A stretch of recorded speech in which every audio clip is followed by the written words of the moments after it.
high pressure around, so there's still quite a lot of dry and settled clear weather Friday night into Saturday. So that's where we could have a touch of frost even further south in rural spots, but it'll be very isolated. But it does mean quite a bright start before we get more cloud introduced on our weather front across Scotland. Perhaps some heavier rain here for a time, but then as it meanders southwards during Saturday night and Sunday, it will tend to peter out. But a lot of dry weather once again around during both Saturday and Sunday.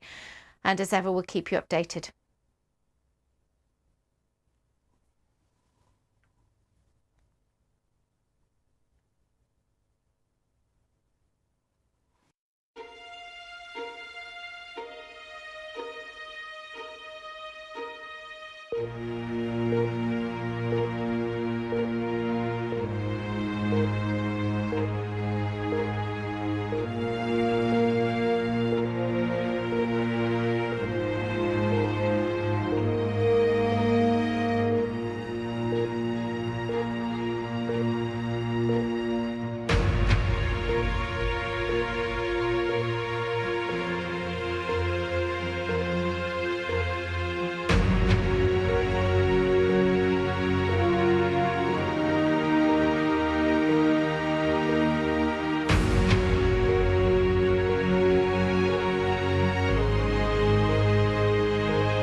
Watching BBC News, here are the headlines.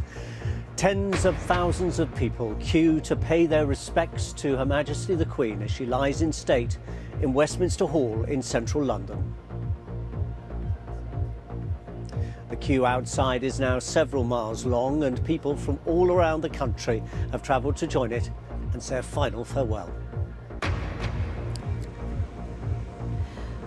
And I'm Chichi Zundu, who's joining people walking to Westminster, and it's taken us about 3 hours and just over 2 miles, and we've still got several ways to go.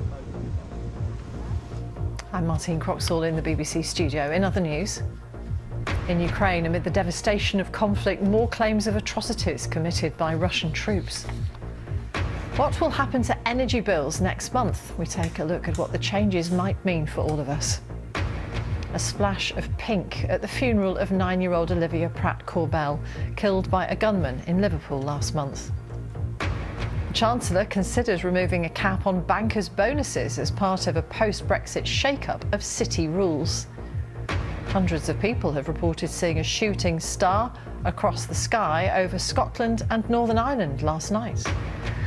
The 20-time Grand Slam singles champion, Roger Federer, will retire from top-level tennis later this month.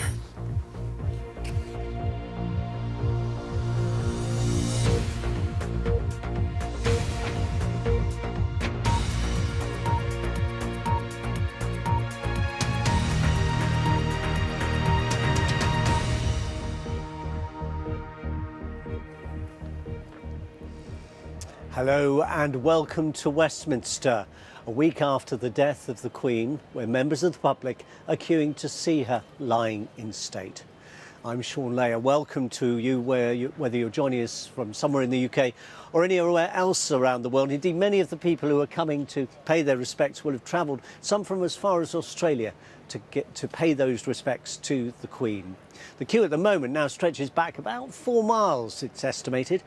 Royal officials have meanwhile confirmed details for Monday's state funeral for Queen Elizabeth.